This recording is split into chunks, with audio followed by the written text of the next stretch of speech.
ನಮಸ್ಕಾರ ವೀಕ್ಷಕರೇ, ಸ್ವಾಗತ ಎಲ್ಲರಿಗೂ KSC ಗೈಡ್ ಯೂಟ್ಯೂಬ್ ಚಾನಲ್ಗೆ. ನೋಡಿ ವೀಕ್ಷಕರೇ, ಇದು ಡೈಲಿ ಪ್ರಜಾವಾಣಿ ಪೇಪರ್ ಮತ್ತು the Hindu paper analysis class. So ಇದನ್ನು ಕಂಪ್ಲೀಟಾಗಿ ಯಾರ್ಯಾರು ವಾಚ್ ಮಾಡ್ತಾರೆ ಅವರಿಗೆ ಧನ್ಯವಾದಗಳು, ಮತ್ತು ನಿಮ್ಮ ಫ್ರೆಂಡ್ಸ್ಗಳಿಗೂ ಶೇರ್ ಮಾಡಿದರೆ ಅದು ಧನ್ಯವಾದಗಳು. ಹಾಗೆಯೇ ನೋಡಿ ವೀಕ್ಷಕರೇ, ಇವತ್ತು ಸೋಮವಾರ ಮೇ 4 ಪ್ರಜಾವಾಣಿ ಪೇಪರ್ ಮತ್ತು ದ ಹಿಂದೂ ಪೇಪರ್ ಅನಾಲಿಸಿಸನ್ನು ಮಾಡ್ತಾಯಿದ್ದೀನಿ. ನೀವು ನಮ್ಮ ಚಾನಲ್ ಹೊಸಬರಾಗಿ ದಯವಿಟ್ಟು ಸಬ್ಸ್ಕ್ರೈಬ್ ಆಗಿ ಮತ್ತು ಬೆಲ್ ಐಕಾನ್ ಆನ್ ಮಾಡಿ, ಹಾಗೆ ನಿಮ್ಮ ಫ್ರೆಂಡ್ಸ್ಗಳಿಗೂ ಶೇರ್ ಮಾಡಿ. ಸೊ ನಿಮ್ಮ ಒಂದು ಶೇರ್ಗಳು ನಮಗೆ ಬಹಳಷ್ಟು ಅಮೂಲ್ಯವಾದದ್ದು, ಹಾಗಾಗಿ ನೀವು ಶೇರ್ ಮಾಡೋದನ್ನು ಮರಿಬೇಡಿ.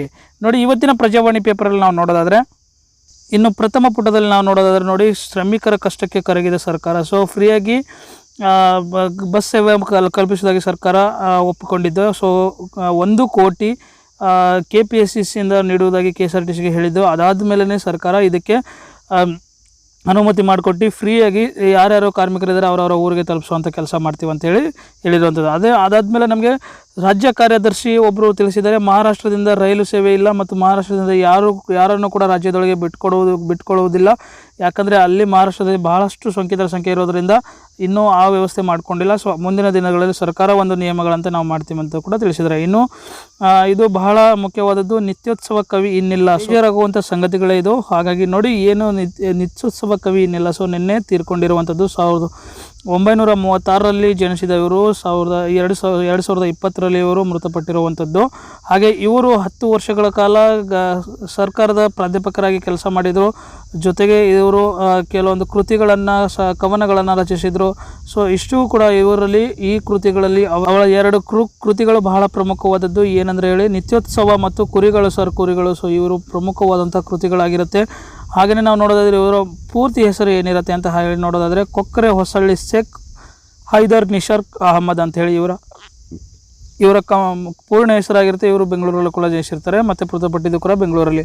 ಸೊ ಇಷ್ಟು ಮಾಹಿತಿಗಳನ್ನು ನಿತ್ಯೋತ್ಸವ ಕವಿ ಅವರ ಬಗ್ಗೆ ನಿಶಾರ್ ಅವರ ಬಗ್ಗೆ ತಿಳ್ಕೊಂಡಿರುವಂಥದ್ದು. ಇನ್ನು JEE ನೀಟ್ ಮತ್ತು 2 ಕೂಡ ನಾಳೆ ದಿನಾಂಕವನ್ನು ಪ್ರಕಟಣೆ ಮಾಡುವುದಾಗಿ ಮಾಧ್ಯಮಗಳು ತಿಳಿಸಿರುವಂಥದ್ದು. ಒಂದೇ ದಿನ 34 ಜನ ಪ್ರಕರಣಗಳು ದಾಖಲಾಗಿದ್ದು ನಮ್ಮ ರಾಜ್ಯದಲ್ಲಿ. ಇದಕ್ಕೆ ಸೇರಿ 635ಕ್ಕೆ ನಮ್ಮ ರಾಜ್ಯದ ಸೋಂಕಿತರ ಸಂಖ್ಯೆ ಇರುವಂಥದ್ದು. ನಮ್ಮ ದೇಶದ ಸೋಂಕಿತರ ಸಂಖ್ಯೆ 40,440 ಇದೆ. ಹಾಗೆಯೇ ಗುಣಮುಖರಾದವರ ಸಂಖ್ಯೆ 10,661 ಇದೆ.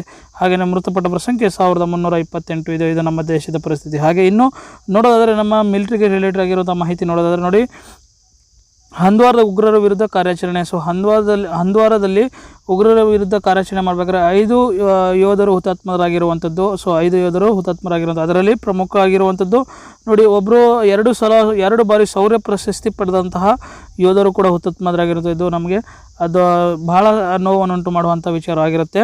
ಸೊ ಇವ್ರ ಬಗ್ಗೆ ನಾವು ತಿಳ್ಕೊಬೇಕಾಗುತ್ತೆ. ಏನಂತ ಹೇಳಿದ್ರೆ, ಇವರು ಕಮಾಂಡೋ ಆಫೀಸರ್ ಆಗಿರ್ತಾರೆ, CO ಅಂತ ಹೇಳ್ತೀವಿ. ಸೊ ಇವರು ಕಮಾಂಡೋ ಆಫೀಸರ್ ಆಗಿ 2 ಸಲನೂ ಕೂಡ ಶೌರ್ಯ ಪ್ರಶಸ್ತಿ ಪಡ್ಕೊಂಡು, ಇವರು 1 ಸಲ ಉಗ್ರನೊಬ್ಬ ಗ್ರೆನೇಡ್ನೊಂದಿಗೆ ಭದ್ರತಾ ಪಡೆಗೆ ಧಾವಿಸುವುದನ್ನು ದೂರದಿಂದಲೇ ಗ್ರಹಿಸಿ ಅದನ್ನು ಗುಂಡಿಟ್ಟುಕೊಂಡಿದ್ದರು. ಅದಕ್ಕೂ ಕೂಡ ಇದಕ್ಕೆ ಶೌರ್ಯ ಪ್ರಶಸ್ತಿ ಪಡ್ಕೊಂಡಿದ್ದರು. ಇನ್ನೂ 5 ಜನ ಹುತಾತ್ಮರಾದವರು ಇದರಲ್ಲಿ ಒಬ್ಬರು ಇವರಾಗಿರ್ತಾರೆ. ಇವರ ಹೆಸರು ಹೀಗಿರುತ್ತೆ, ಅಶುತೋಷ್ ಅಂತ ಹೇಳಿ ಇವ್ರ ಹೆಸರು ಇರುತ್ತೆ, ಕರ್ನಲ್ ಆಗಿರ್ತಾರೆ. ಮತ್ತು CO ಅಂತ ಹೇಳ್ತೀವಿ. ಸೊ 21 ರಾಷ್ಟ್ರೀಯ ರೈಫಲ್ ಮೇಜರ್ ಆಗಿರುವಂತಹ ಅನುಜ್ ಸೂದ್ ಅವರು ಕೂಡ ಹುತಾತ್ಮರಾಗಿರುವಂಥದ್ದು. ಹಾಗೆ ನಾಯಕ ರಾಕೇಶ್ ಕುಮಾರ್, ಲ್ಯಾನ್ಸ್ ನಾಯಕ್ ದಿನೇಶ್ ಸಿಂಗ್, ಪೊಲೀಸ್ ವಿಶೇಷ ಕಾರ್ಯಪಡೆಯ SI ಶಕೀಲ್ ಖಾಜಿ ಅನ್ನೋರು ಕೂಡ ಹುತಾತ್ಮರಾಗಿರುವಂಥದ್ದು ಕಾಶ್ಮೀರದಲ್ಲಿ. ಹಾಗೆ ನಿನ್ನೆಯ ಪೇಪರಲ್ಲಿ ನಾವು ಡಿಸ್ಕಸ್ ಮಾಡ್ದಂಗೆ, ಭಾರತದ ವಾಯುಸೇನೆಯ ಮೂಲಕ ಆರೋಗ್ಯ ಸಿಬ್ಬಂದಿಗಳ ಮೇಲೆ ಹೂಮಳೆಯನ್ನು ಸುರಿಸಿದರು. ಸೊ ಹೂಮಳೆಯನ್ನು ಯಾವ ಒಂದು ವಿಮಾನ ಯೂಸ್ ಮಾಡಿದಂದರೆ, C-130J ಹರ್ಕ್ಯುಲಸ್ ಮತ್ತು AI-17 ಹೆಲಿಕಾಪ್ಟರ್ಗಳ ಮೂಲಕ ಇವರ ಮೇಲೆ ಹೂಮಳೆಯನ್ನು ಸುರಿಸಿದರು. ಸೊ ಅದರಿಂದ ಸಿಬ್ಬಂದಿಗಳು ಕೂಡ ಬಹಳ ಆಶ್ಚರ್ಯವಾಯಿತು ಮತ್ತು ಅವರಿಗೂ ಕೂಡ ಸಂತೋಷದ ವ್ಯಕ್ತಪಡಿಸಿದ್ದಾರೆ. ಇನ್ನು ರಾಷ್ಟ್ರೀಯ ವಾರ್ತೆಯಲ್ಲಿ ನಾವು ನೋಡೋದಾದರೆ ಬಹಳ ಮುಖ್ಯವಾದದ್ದು ಮತ್ತು ತುಂಬಾ ಕೂಡ ಡಿಸ್ಕಸ್ ಮಾಡೋದಿದೆ. ಸೊ ನಾವು ಈ ಒಂದು ಗ್ರಾಫ್ಗಳನ್ನು ನೋಡಬೇಕಾಗುತ್ತೆ. ಸೊ ಈ ಗ್ರಾಫ್ಗಳಿಗೆ ಯಾವಾಗ ಯೂಸ್ ಆಗುತ್ತೆ ಅಂದರೆ ನೋಡಿ, ನಮಗೆ FDAಗಳಲ್ಲಿ ಈ ಗ್ರಾಫ್ಸು ತುಂಬ ಡಿಪ್ತಾಗಿ ಕೇಳೋದು ಡೌಟು. ಬಟ್ KS IAS ಅಂತ ಎಕ್ಸಾಮ್ಸ್ಗಳಲ್ಲಿ ಮತ್ತು FDAಲ್ಲೂ ಕೇಳುವ ಚಾನ್ಸಸ್ಗಳಿರ್ತವೆ. ಇಂಥ ಎಕ್ಸಾಮ್ಸ್ಗಳಲ್ಲಿ ಕೇಳುವ ಚಾನ್ಸಸ್ಗಳು ಇರ್ತವೆ. ಇದರದ ಒಂದು ಅಂಕಿಅಂಶಗಳನ್ನು ಏನಿದೆ ಇದರ ಅಂಕಿಅಂಶ ಅಂದರೆ ನೋಡಿ, ಭಾರತ ಇದು ಕೊಟ್ಟಿದ್ದಾರೆ ನಿಮಗೆ ಟೇಬಲ್ಸ್ಗಳಲ್ಲಿ. ಕಲರ್ಸ್ ಕೊಟ್ಟಿದ್ದಾರೆ. ಸೊ ಈ ರೀತಿಯ ಕಲರ್ಸ್ಗಳು ಆ ದೇಶಕ್ಕೆ ಅದೊಂದು ಕಲರ್ಸ್ ಕೊಟ್ಟಿದ್ದಾರೆ ನೋಡಿ. 500ರಿಂದ 1000 ಸೋಂಕಿತರ ಆಗಲಿಕ್ಕೆ ನಮ್ಮ ದೇಶದಲ್ಲಿ ತೆಗೆದುಕೊಂಡ ಸಮಯ 5 ದಿನ ಆಗಿತ್ತು. ಬೇರೆ ದೇಶಗಳಿಗೆ ಹೋಲಿಸಿದರೆ ನಮ್ಮ ದೇಶನೂ ಕೂಡ ಉತ್ತಮ ಆಗಿತ್ತು. ಹಾಗೆಯೇ 1000ದಿಂದ 2000 ತಗೊಳ್ಳೋಕ್ಕೆ ಆ ಸೋಂಕಿತರ ಸಂಖ್ಯೆ ಆಗಲಿಕ್ಕೆ ತಗೊಂಡಿಕೊಂಡಂಥ ಸಮಯ 4 ದಿನ ಆಗಿತ್ತು. ಹಾಗೆಯೇ 2000ದಿಂದ 4000 ಆಗೋಕ್ಕೆ ನಮ್ಮ ದೇಶದಲ್ಲಿ ತೆಗೆದುಕೊಂಡ ಸಮಯ 3 ದಿನ ಆಗಿತ್ತು. ಹಾಗೆಯೇ 1000ದಿಂದ 8000 ಆಗಿ 4000ದಿಂದ 8000 ಆಗೋಕ್ಕೆ ನಮ್ಮ ದೇಶದಲ್ಲಿ ತೆಗೆದುಕೊಂಡ ಸಮಯ 6 ದಿನ ಆಗಿತ್ತು. ಹಾಗೆಯೇ 8000ದಿಂದ 16000 ಆಗೋಕ್ಕೆ ನಮ್ಮ ದೇಶದಲ್ಲಿ ತೆಗೆದುಕೊಂಡಂಥ ಸಮಯ 8 ದಿನ ಆಗಿತ್ತು. ಹಾಗೆಯೇ 16ರಿಂದ 32 ದಿನ ಆಗೋಕ್ಕೆ ನಮ್ಮ ದೇಶದಲ್ಲಿ ತೆಗೆದುಕೊಂಡಂಥ ಸಮಯ 10 ದಿನ ಆಗಿತ್ತು. ಬೇರೆ ದೇಶಕ್ಕೆ ಹೋಲಿಸಿದರೆ ನೋಡಿ 5 ಈ ರೀತಿಯ ಬೇರೆ ದೇಶಕ್ಕೆ ಹೋಲಿಸಿದರೆ ನಮ್ಮ ದೇಶದಲ್ಲಿ ದ್ವಿಗುಣ ಆಗುವ ಸಮಯ ಏನಿದೆ ತುಂಬಾ ಕಡಿಮೆ ಇದೆ ಅಂತ ಹೇಳಿ ಇದರಿಂದ ನಮಗೆ ಗೊತ್ತಾಗುವಂಥದ್ದು. ಕೋವಿಡ್-19 ಹರಡುವ ಮತ್ತು ದ್ವಿಗುಣ ಆಗುವ ಸಮಯ ಅಂತಲೂ ಕೂಡ ಹೇಳ್ಬೋದು. ಹಾಗೆಯೇ ನಾವು ನೋಡೋದಾದರೆ ಸಾವಿನ ಸಂಖ್ಯೆಗಳು ನೋಡೋದಾದರೆ ನೋಡಿ 100 ಸಾವು ತಲುಪುವಷ್ಟರೊಳಗೆ ಎಷ್ಟು ಸೋಂಕಿತರ ಇತ್ತು ಅಂದರೆ ನಮ್ಮ ಭಾರತದಲ್ಲಿ ಒಟ್ಟು ಸೋಂಕಿತರ ಸಂಖ್ಯೆ ಇದು 4067 ಆಗಿತ್ತು. ಬಟ್ ಬೇರೆ ಬೇರೆ ನೋಡಿ ಫ್ರಾನ್ಸ್ ಮತ್ತು ಸ್ಪೇನ್ಸ್ಗೆ ರಿಲೇಟ್ ಮಾಡಿದರೆ ನಮ್ಮ ದೇಶನೂ ಕೂಡ ಕಡಿಮೆ ಇತ್ತು. ಹಾಗೆಯೇ 5500 ಜನ ಸಾವನ್ನಪ್ಪುವಷ್ಟರೊಳಗೆ ನಮ್ಮ ದೇಶದಲ್ಲಿ ಒಟ್ಟು ಸೋಂಕಿತರ ಸಂಖ್ಯೆ 15700 ಇತ್ತು. ಬೇರೆ ಎಲ್ಲ ದೇಶಗಳಿಗೂ ಕಂಪೇರ್ ಮಾಡಿದರೂ ನಮ್ಮ ದೇಶದಲ್ಲಿ ಸಾವಿನ ಸಂಖ್ಯೆ ಭಾಳ ಕಡಿಮೆ ಆಗಿತ್ತು ಮತ್ತು ಸೋಂಕಿತರ ಸಂಖ್ಯೆ ಜಾಸ್ತಿ ಆಗಿತ್ತು. ಹಾಗೆಯೇ ನೋಡೋದಾದರೆ ನಾವು ನೋಡಿ ಅದೇ 1000 ಸಂಖ್ಯೆ ಸಾವು ತಲುಪುವುದರಷ್ಟರೊಳಗೆ ಸೋಂಕಿತರ ಸಂಖ್ಯೆ 31332 ಆಗಿತ್ತು ನಮ್ಮ ದೇಶದ್ದು. ಬೇರೆ ದೇಶಗಳಿಗೆ ಹೋಲಿಸಿದ್ರೆ ನಮ್ಮದೇ ಉತ್ತಮ ಆಗಿತ್ತು. ಸೊ ಇದರಿಂದ ನಮಗೆ ಏನು ಗೊತ್ತಾಗುತ್ತೆ ಅಂದರೆ ನಮ್ಮ ದೇಶದಲ್ಲಿ ಸಾವಿನ ಸಂಖ್ಯೆನೂ ಕೂಡ ಬಹಳ ಕಡಿಮೆ ಆಗ್ತಾ ಇದೆ ಅಂತ ಕೂಡ ಗೊತ್ತಾಗ್ತಾ ಇದೆ. ಹಾಗೆಯೇ ಇನ್ನೊಂದು CRPFನ ಕೇಂದ್ರ ಕಚೇರಿಗೆ ನಿರ್ಬಂಧ ವಹಿಸಲಾಯಿತು. ಯಾಕಂದರೆ ಅಲ್ಲಿ CRPFನ ಡ್ರೈವರ್ ಒಬ್ರಿಗೂ ಕೋವಿಡ್ ಹರಡಿರುವಂಥದ್ದು, ಕೋವಿಡ್ ಪಾಸಿಟಿವ್ ಬಂದಿರುವಂಥದ್ದು. ಹಾಗಾಗಿ ಅಲ್ಲಿನ ಕಚೇರಿಗಳಿಗೆ ನಿರ್ಬಂಧ ವಹಿಸಿ ಎಲ್ಲ ಕಟ್ಟೆಚ್ಚರಗಳನ್ನು ವಹಿಸಲಾಗಿತ್ತು. ಇನ್ನು ನಾವು ನೋಡೋದಾದರೆ ನೋಡಿ IFSC ಸ್ಥಳಾಂತರಕ್ಕೆ ಪ್ರಧಾನಮಂತ್ರಿಯವರಿಗೆ ಪವಾರ್ ಅವರು ಪತ್ರ ಬರೆದಿರುವಂಥದ್ದು. ಸೊ ಇದನ್ನು ಮುಂಬೈಯಿಂದ ಗುಜರಾತ್ಗೆ ಇದರ ಕೇಂದ್ರ ಕಚೇರಿಯನ್ನು ಸ್ಥಳಾಂತರ ಮಾಡುವುದಾಗಿ ತಿಳಿಸಲಾಗಿತ್ತು. ಅದಕ್ಕೆ ಸಂಬಂಧಪಟ್ಟಂತೆ ಶರದ್ ಪವಾರ್ ಅವರು ಪತ್ರ ಬರೆದಿದ್ದಾರೆ. ಈ ಒಂದು ಕಾರ್ಯನ ಕೈ ಬಿಡಬೇಕು ಅಂತ ಹೇಳಿ ಬರೆದಿರುವಂಥದ್ದು. ಹಾಗೆಯೇ ಕೌಟುಂಬಿಕ ದೌರ್ಜನ್ಯಕ್ಕೆ ಸಂಬಂಧಿಸಿದ 315 ಟೋಟಲ್ ದೂರುಗಳು ಬಂದಿರುವಂಥದ್ದು ರಾಷ್ಟ್ರೀಯ ಮಹಿಳಾ ಆಯೋಗಕ್ಕೆ ವಾಟ್ಸಪ್ ಮೂಲಕ ಅಂತ ಬಂದಿರುವಂಥದ್ದು.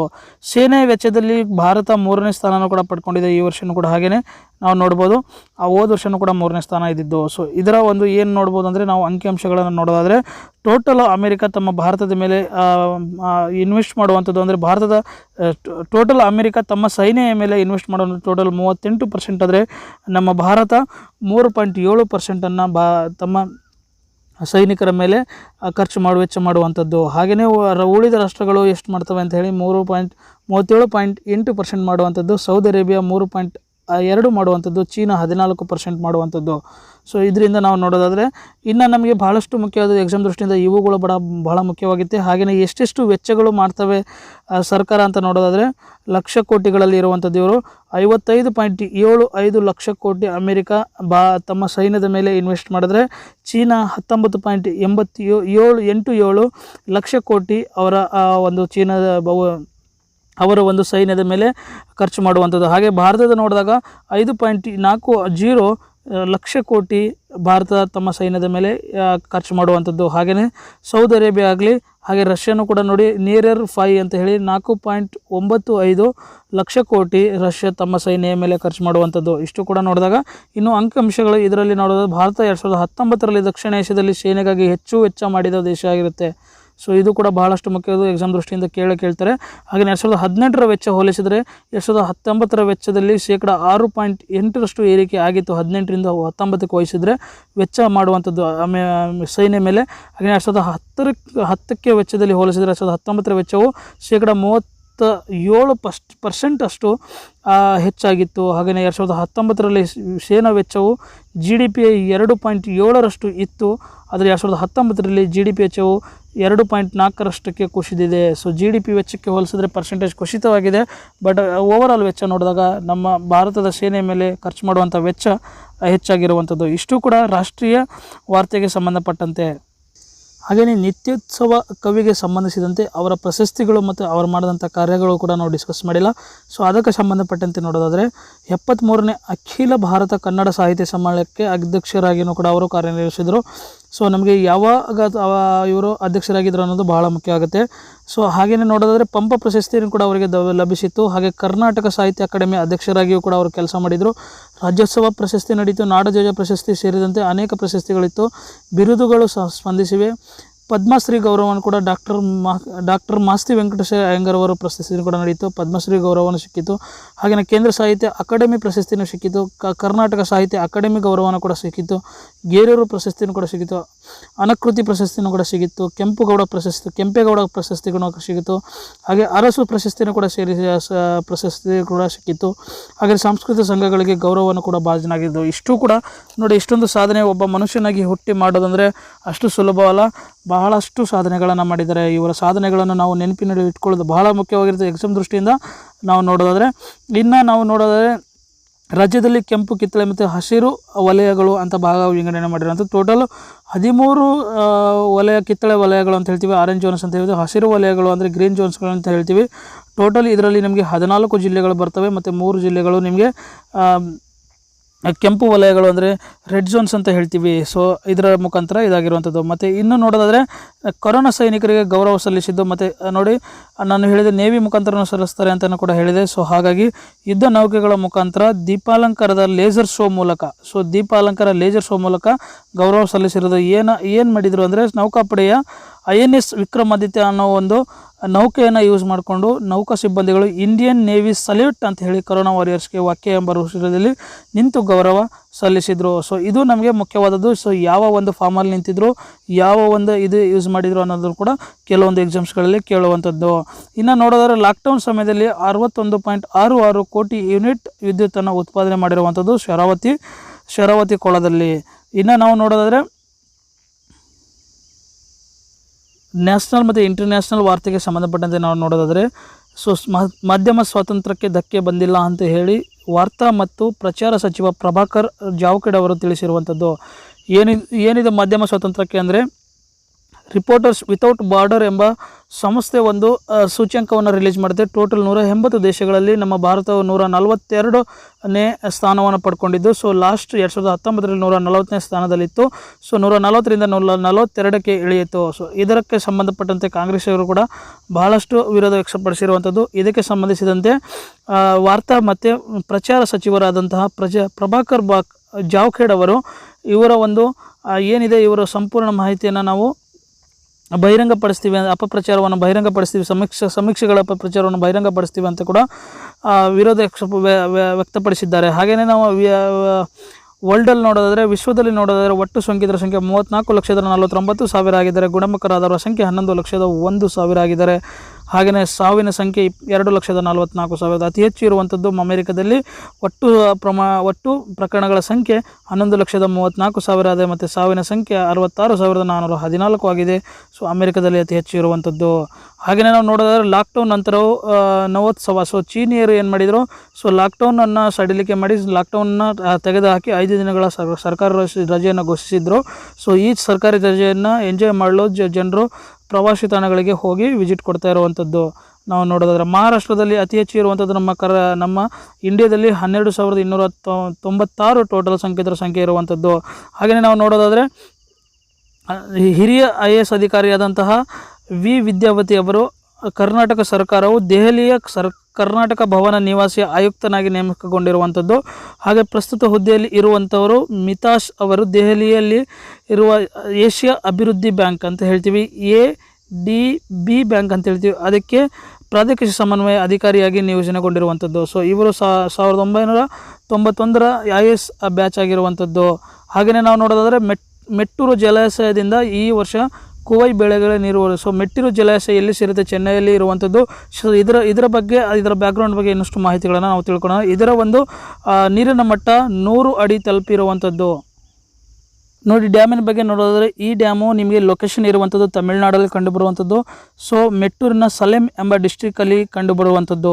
ಸೊ ಇದರ ಹೈಟು ಬಂದು 214 ಫೀಟ್ ಆಗಿರುತ್ತೆ, 65 ಮೀಟರ್ ಅಂತ ಹೇಳ್ತೀವಿ. ಸೊ 214 ಫೀಟ್ ಆಗಿರುವಂಥ ಇದರ ಒಂದು ಹೈಟು ಇದು largest of the Indian dam ಅಂತ ಹೇಳ್ತೀವಿ. ಇಂಡಿಯಾದಲ್ಲಿ ಒಂದು ಲಾರ್ಜೆಸ್ಟ್ ಡ್ಯಾಮು, ಮತ್ತು ತಮಿಳುನಾಡಲ್ಲೇ ಇದೇ ದೊಡ್ಡ ಡ್ಯಾಮ್ ಅಂತಲೂ ಕೂಡ ಹೇಳಲಾಗುವುದು.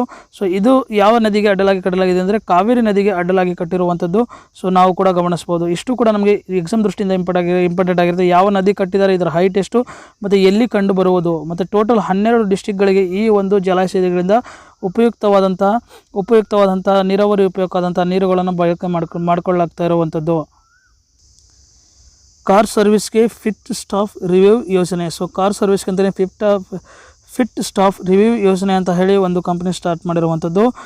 ಏನದು ಯೋಜನೆ ಅಂದರೆ ನೋಡಿ, ಇದು ಕಾರು ಸರ್ವಿಸ್ಗಳಿಗೆ ಈಗ ಲಾಕ್ಡೌನಿಂದ ಮನೆಯಲ್ಲೇ ನಿಂತಿರುವಂಥ ಕಾರ್ಸ್ಗಳಿಗೆ ಸರ್ವಿಸ್ ಮಾಡೋದಾಗಿ 699 ರೂಪಾಯಿಗಳಿಗೆ ಅದಕ್ಕೆ ಯಾವುದೇ ರೀತಿಯ ಹೊರವಲಯ ಮತ್ತು ಒಳವಲಯದ ಪ್ರಾಬ್ಲಮ್ಗಳಿದ್ರೂ ಕೂಡ ರೆಡಿ ಮಾಡಿಕೊಡ್ತೀವಿ ಅಂಥೇಳಿ ಈ ಒಂದು ಸರ್ವಿಸನ್ನು ಕೂಡ ಸ್ಟಾರ್ಟ್ ಮಾಡಿರುವಂಥದ್ದು. ಇನ್ನು ನೋಡೋದಾದರೆ ನಾವು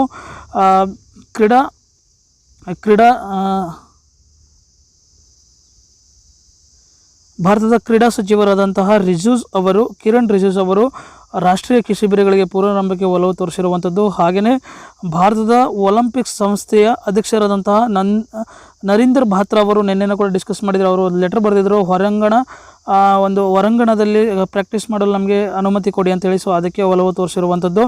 ಹಾಗೆಯೇ ನಾವು ನೋಡೋದಾದರೆ ದುಬೈಯಲ್ಲಿ ದೇಶಕ್ಕೆ ಮರಳು 15 ಲಕ್ಷ ಜನ ನೋಂದಣಿ ಮಾಡಿಕೊಂಡಿರುವಂಥದ್ದು. ಸೊ ದುಬೈನಲ್ಲಿ ವಾಸಿರುವಂತಹ ನಮ್ಮ ಇಂಡಿಯಾದವರು ಬಹಳಷ್ಟು ಅಲ್ಲಿ ಸಮಸ್ಯೆಗಳನ್ನು ಎದುರಿಸ್ತಾ ಇದ್ದಾರೆ. ಸೊ ಅದಕ್ಕೆ ಸಂಬಂಧಪಟ್ಟಂತೆ ಆನ್ಲೈನ್ ರಿಜಿಸ್ಟ್ರೇಷನ್ ಸ್ಟಾರ್ಟ್ ಮಾಡಿದಂದಾಗ ಅವಾಗ 15 ಲಕ್ಷ ಜನ ರಿಜಿಸ್ಟರ್ ಆಗಿರುವಂಥದ್ದು ಭಾರತಕ್ಕೆ ಮರಳುವುದಾಗಿ ಅಂತ ಹೇಳಿ. ಹಾಗೆಯೇ ನಾವು ನೋಡೋದಾದರೆ ಮೃತಪಟ್ಟವರ ಪರಿಸ್ಥಿತಿ ಎದುರಿಸಲು ಸಿದ್ಧತೆ ನಡೆಸ್ತೀವಿ ಅಂತ ಹೇಳಿ ಬೋರಿಸ್ ಅವರು ಬ್ರಿಟಿಷ್ ಇವರು ಆದಂತಹ ಅವರು ಕೂಡ ತಿಳಿಸಿರುವಂಥದ್ದು. ನಮಗೆ ಎಕ್ಸಾಮ್ ದೃಷ್ಟಿಯಿಂದ ಇದು ಇಂಪಾರ್ಟೆಂಟ್ ಇಲ್ಲ, ಬಟ್ ನಮಗೆ ಬೇಕಾಗಿರುವಂಥ ಎಕ್ಸಾಮ್ ದೃಷ್ಟಿಯಿಂದ ಇದು ಇಂಪಾರ್ಟೆಂಟ್ ಇತ್ತು. ಹಾಗೆಯೇ ನಾವು ನೋಡೋದಾದರೆ AFI ಅಂತ ಹೇಳ್ತೀವಿ. ಸೊ ಭಾರತ ಅಥ್ಲೆಟಿಕ್ ಫೆಡರೇಷನ್ ಒಂದು ಚುನಾವಣೆ ಮುಗಿದಿತ್ತು. ಸೊ ಅಧ್ಯಕ್ಷರಾಗಿ ನೇಮಕ ಮಾಡಿದ್ದಾರೆ. ಸೊ ಆ ಚುನಾವಣೆಯನ್ನು ಕೂಡ ಮುಂದೂಡೋದಕ್ಕೆ ಮಾಡಿದ್ದಾರೆ ಕೋವಿಡ್-19ರಿಂದ. ಸೊ ಪ್ರಸ್ತುತ 2016ರಲ್ಲಿ ಆಯ್ಕೆ ಆದಂತಹ ಆದಿಲ್ ಸುಮರಿವಾಲಾ ಅನ್ನೋರು ಈ ಒಂದು ಭಾರತದ ಅಥ್ಲೆಟಿಕ್ ಫೆಡರೇಷನ್ಗೆ ಅಧ್ಯಕ್ಷರಾಗಿ ಕಾರ್ಯನಿರ್ವಹಿಸುವಂಥರು. ಸೊ ನಂತರ ದಿನಗಳಲ್ಲಿ ಈ ಕೋವಿಡ್ ಮುಗಿದ ಮೇಲೆ ಚುನಾವಣೆ ನಡೆಸುವುದಾಗಿ ಅಂತ ಕೂಡ ತಿಳಿಸಿರುವಂಥದ್ದು. ಹಾಗೆಯೇ ಮೊಹಮ್ಮದ್ ಶಮಿ ಅವರು ಬಹಳ ಕಷ್ಟದಿಂದ ಬೆಳೆದಿರುವಂಥದ್ದು. ಸೊ ಅವರಿಗೆ ಇದ್ದಂಥ ಯೋಚನೆಗಳು ಕೂಡ ಅವರು ರೋಹಿತ್ ಶರ್ಮಾ ಜೊತೆಗೆ ಹಂಚಿಕೊಂಡಿರುವಂಥದ್ದು. ಎಕ್ಸಾಮ್ ದೃಷ್ಟಿಯಿಂದ ಇಂಪಾರ್ಟೆಂಟ್ ಇಲ್ಲ, ಬಟ್ ಒಬ್ಬ ಮನುಷ್ಯನಿಗೆ ಎಷ್ಟು ಕಷ್ಟ ಬರುತ್ತೆ ಮತ್ತು ಯಾವ ರೀತಿಯಲ್ಲಿ ಅವರು ಟರ್ನ್ ಅಪ್ ಆಗ್ತಾರೆ ಅನ್ನೋದಕ್ಕೆ ಒಂದು ಉದಾಹರಣೆಯಾಗಿ ನಾನು ನಿಮಗೆ ಈ ಒಂದು ಮಾಹಿತಿನ ತಿಳಿಸ್ಕೊಡ್ತೀನಿ. ಅವರು 3 ಬಾರಿ ಆಲೋಚನೆ ಮಾಡಿದ್ರಂತೆ ಆತ್ಮಹತ್ಯೆ ಮಾಡಿಕೊಳ್ಳೋದಾಗಿ ಅಂತ ಹೇಳಿ. ಸೊ ಅದಾದ ನಂತರ ಅವರ ಮನೆಯವರು ಅವರಿಗೆ ಧೈರ್ಯವನ್ನು ತುಂಬಿ ಸಾಂತ್ವನವನ್ನು ಹೇಳಿ ಮತ್ತೆ ಕ್ರಿಕೆಟ್ಗೆ ಮರಳುವಂತೆ ಮಾಡಿ ಇವತ್ತು ನಮ್ಮ ಇಂಡಿಯಾನಲ್ಲಿ ಒಂದು ಸ್ಥಾನವನ್ನು ಪಡ್ಕೊಂಡು ಇವತ್ತು ಮೊಹಮ್ಮದ್ ಶಮಿ ಅವರು ಕೂಡ ಇಂಟರ್ನ್ಯಾಷನಲ್ ಆಡ್ತಾ ಇದ್ದಾರೆ. ಸೊ ಈ ಥರದ ಸ್ಟೋರಿಗಳು ನಮ್ಮ ವಿದ್ಯಾರ್ಥಿ ಜೀವನದಲ್ಲಿ ಬಹಳಷ್ಟು ಮುಖ್ಯವಾಗಿರ್ತವೆ. ಇನ್ನು ನಾವು ನೋಡಿದ್ರೆ ಏಕದಿನದಲ್ಲಿ ಎಂಜಲಿಗೆ ಮಹತ್ವವಿಲ್ಲ ಅಂತ ಹೇಳಿ ಉನ್ನತ್ ಕಟ್ ಅವರು ಹೇಳಿರುವಂಥದ್ದು. ಸೊ ಏಕದಿನ ಸರಣಿಯಲ್ಲಿ 25 ಓವರ್ಗಳಿಗೆ ಒಮ್ಮೆ ಬಾಲನ್ನು ಬದಲಿಸ್ತಾರೆ. ಹಾಗಾಗಿ ಈ ಎಂಜಲ್ದು ಬಹಳಷ್ಟು ಇದಾಗಿತ್ತು, ಸುದ್ದಿ ಆಗಿತ್ತು. ನಾವು ಡೈಲಿ ಪೇಪರಲ್ಲೂ ಕೂಡ ನೋಡ್ತಾ ಇರ್ತೀವಿ. ಸೊ ಎಂಜಲು ಹಚ್ಚಬಾರ್ದು, ಅದರಿಂದ ಕೋವಿಡ್ ಹರಡುವಿಕೆ ಆಗುತ್ತೆ ಅಂಥೇಳಿ ಬಹಳ ದೇಶಗಳು ಕೂಡ ಬ್ಯಾನ್ ಮಾಡಿದರು. ಒಂದ್ಸಲ ICCನೂ ಕೂಡ ಬ್ಯಾನ್ ಮಾಡಿದೆ. ಬಟ್ ಇದರ ಮಹತ್ವ ಇಲ್ಲ ಅಂಥೇಳಿ ಉನ್ನತ್ ಕಟ್ ಅವರು ಅಭಿಪ್ರಾಯಪಟ್ಟಿರುವಂಥದ್ದು. ಇನ್ನು ಇವತ್ತಿನ ದ ಹಿಂದೂ ಪೇಪರ್ ನೋಡೋದಾದರೆ CII ಒಂದು ವರದಿ ಕೊಟ್ಟಿರುವಂಥದ್ದು. CII ಅಂದರೆ ಕಾನ್ಫೆಡರೇಷನ್ ಆಫ್ ಇಂಡಿಯನ್ ಇಂಡಸ್ಟ್ರಿ ಅಂತ ಹೇಳ್ತೀವಿ. ಸೊ ಏನು ವರದಿ ಕೊಟ್ಟಿದೆ ಅಂದರೆ 300 ಜನದ ಒಂದು ಅಭಿಪ್ರಾಯಗಳನ್ನು ಸಂಗ್ರಹಿಸಿ ಅಂದರೆ ಪೋಲನ್ನು ಮಾಡಿ, ಸೊ ಇದರ ಮೂಲಕ ಅವರು ಸಂಗ್ರಹಿಸಿರುವಂಥ ಡಾಟಾ ಹೀಗಿರುತ್ತೆ ನೋಡಿ. ಮೋರ್ ದೆನ್ 1 ಇಯರ್ ತಗೊಳುತ್ತೆ GDP ಮತ್ತೆ ರಿಕವರ್ ಆಗೋಕ್ಕೆ ಅಂತಲೂ ಕೂಡ ಅವರು ಅಭಿಪ್ರಾಯಪಟ್ಟಿರುವಂಥದ್ದು. ಸೊ ಮೋರ್ ದೆನ್ 50% ಜನ ತಮ್ಮ ಕೆಲಸವನ್ನು ಕಳೆದುಕೊಳ್ಳುವ ಸಾಧ್ಯತೆಗಳಿವೆ ಅಂತ ಕೂಡ ಹೇಳಿದೆ. ಅದರಿಂದ ಮನಗೊಂಡಂಥ CII ಸೊ ಸರ್ಕಾರಕ್ಕೆ ಒಂದು ಮನವಿ ಕೊಟ್ಟಿದೆ. ಏನಂತೇಳಿ ಮೋಸ್ಟ್ ಆಫ್ ಆಲ್ ಯಾವುದ್ಯಾವುದು ಗ್ರೀನ್ ಝೋನ್ಗಳಿವೆ ಅಲ್ಲಿ ಆಲ್ಮೋಸ್ಟ್ ಇಂಡಸ್ಟ್ರಿ ಆಕ್ಟಿವಿಟೀಸ್ಗಳನ್ನು ಮಾಡಲು ಬಿಡಿ ಅಂತ ಹೇಳಿ ಒಂದು ಮನವಿ ಮಾಡಿರುವಂಥದ್ದು. ಹಾಗಾಗಿ ಇದರಿಂದ ನಾವು ನೋಡ್ಬೋದು. ಹಾಗೂ ಎಕ್ಸ್ಪೆಕ್ಟೆಡ್ ಜಾಬ್ ಲಾಸ್ ಏನಿತ್ತು ಅಂತೇಳಿ ಪರ್ಸೆಂಟೇಜಲ್ಲಿ ನೋಡೋದಾದರೆ ಕಾನ್ಸ್ಟೇ ಅನ್ನೋದು 28% ಆದರೆ ಲಾಸ್ ಆಗುವಂಥದ್ದು ಅಂತ ಹೇಳಿ 54% ಹೇಳಿರುವಂಥದ್ದು, ಮತ್ತು ಆಗಲ್ಲ ಅನ್ನೋದು ಬರೀ 18% ಹೇಳಿರುವಂಥದ್ದು. ಇಷ್ಟು ಕೂಡ ನಮಗೆ ಈ ವರದಿ ಯಾರು ರಿಲೀಸ್ ಮಾಡಿದ್ದು, ಎಷ್ಟೆಷ್ಟು ಪರ್ಸೆಂಟೇಜ್ ಇತ್ತು, ಸೊ ಏನು ಹೇಳಿದ್ದಾರೆ ಅನ್ನೋದು ಬಹಳಷ್ಟು ಮುಖ್ಯವಾಗಿರುತ್ತೆ. ಸೊ ಏನೇ ಒಂದು ಇದು ನಡೆದರೂ ಕೂಡ ನಮಗೆ ಎಕ್ಸಾಮ್ ದೃಷ್ಟಿಯಿಂದ ಬಹಳ ಮುಖ್ಯವಾಗಿರುತ್ತೆ. ಇನ್ನು ರೈಲಿಗೆ ಸಂಬಂಧಿಸಿದಂತೆ ನೋಡಿ ನಾವು ನೋಡೋದು ಶ್ರಮಿಕ್ ಟ್ರೈನ್ಸ್ ಅಂತ ಹೇಳಿ. ಸೊ ಏನು ಇದ್ರ ಹೆಸರು ಬಹಳ ಮುಖ್ಯವಾದದ್ದು. ಸೊ ಏನು ಶ್ರಮಿಕ್ ಟ್ರೈನ್ಸ್ ಅಂದರೆ ಹೇಳಿ, ಶ್ರಮಿಕ ಟ್ರೈನ್ಸ್ಗಳಂದರೆ ಈಗ ಯಾರ್ಯಾರು ಸಿಗಾಕೊಂಡಿದ್ದಾರೆ ಜನರು ಹೋಗಿ ಕೆಲಸ ಮಾಡಲಿಕ್ಕೆ ಹೋಗಿ ಬೇರೆ ಬೇರೆ ರಾಜ್ಯಗಳಲ್ಲಿ ಬೇರೆ ಬೇರೆ ಡಿಸ್ಟ್ರಿಕ್ಗಳಲ್ಲಿ ಅವರಿಗೆ ಅವರವರ ಊರಿಗೆ ತಲುಪಿಸುವಂತಹ ಕೆಲಸವನ್ನು ಮಾಡಲಿಕ್ಕೆ ತಲುಪಿಸುವಂಥ ಒಂದು ಟ್ರೈನ್ಗಳನ್ನು ಬಿಡಲಿಕ್ಕೆ ಶ್ರಮಿಕ್ ಟ್ರೈನ್ಸ್ ಅಂತ ಹೇಳಿ ಹೆಸರಿಟ್ಟು ಈ ಒಂದು ಟ್ರೈನ್ಗಳಿಗೆ ಈ ರೀತಿ ಹೆಸರಿಟ್ಟು ಬಿಡಲಾಗ್ತಾ ಇದ್ದು. ಸೊ ಇದನ್ನು ಈ ಶ್ರಮಿಕ್ ಟ್ರೈನನ್ನು ಸೌತ್ ವೆಸ್ಟರ್ನ್ ರೈಲ್ವೆ ಆಪ್ರೇಟ್ ಮಾಡ್ತಾ ಇರುವಂಥದ್ದು. ಸೊ 1200 ಜನ ಇದ್ದರೆ ಒಂದು ಟ್ರೈನಲ್ಲಿ ಆಪ್ರೇಟ್ ಮಾಡ್ತೀವಿ ಅಂತ ಕೂಡ ಹೇಳಿರುವಂಥದ್ದು. ಸೊ ಅದಕ್ಕೆ ಸರ್ಕಾರನೇ ಭರಿಸಬೇಕಾಗತ್ತೆ ಅಮೌಂಟನ್ನು ಕೂಡ ಹೇಳಿದೆ. ಸೊ ನಮಗೆ ಮುಖ್ಯವಾದದ್ದು ಎಕ್ಸಾಮ್ ದೃಷ್ಟಿಯಿಂದ ಇದರ ಹೆಸರೇನು ಮತ್ತು ಯಾರು ಆಪ್ರೇಟ್ ಮಾಡಿರುವಂಥದ್ದು ಅಂತಲೂ ಕೂಡ ಬಹಳಷ್ಟು ಮುಖ್ಯವಾಗಿರುತ್ತೆ. ಇನ್ನು ನಾವು ನೋಡೋದಾದರೆ EFPO, so staff donate 2.5 crores to PM cares. So EFPF ಅಂದರೆ ನಾವಂತ ಹೇಳ್ತೀವಿ ಎಂಪ್ಲಾಯ್ಮೆಂಟ್ ಪ್ರೊವಿಡೆಂಟ್ ಫಂಡ್ ಆರ್ಗನೈಸೇಷನ್ ಅಂತ ಹೇಳ್ತೀವಿ. ಸೊ ಇವರು 2.5 ಕೋಟಿಯನ್ನು PM ಕೇರ್ಸ್ಗೆ ಕೊಟ್ಟಿರೋದು. ಹಾಗೆಯೇ ನಾವು ನೋಡಿದರೆ 126 lakh ಟನ್ ಫುಡ್ ಗ್ರೈನ್ಸ್ ಅಂತ ಹೇಳ್ತೀವಿ. ಸೊ ಕಾಳುಗಳನ್ನು ಕೊಟ್ಟಿರುವಂಥದ್ದು ಎಲ್ಲ ಸ್ಟೇಟ್ ಮತ್ತು ಯೂನಿಯನ್ ಟೆರಿಟರಿ. FCI ಅಂತ ಹೇಳ್ತೀವಿ, ಫುಡ್ ಕಾರ್ಪೊರೇಷನ್ ಆಫ್ ಇಂಡಿಯಾದಿಂದ ಕೊಟ್ಟಿರುವಂಥದ್ದು 126 lakh ಟನ್ಸ್ಗಳನ್ನು.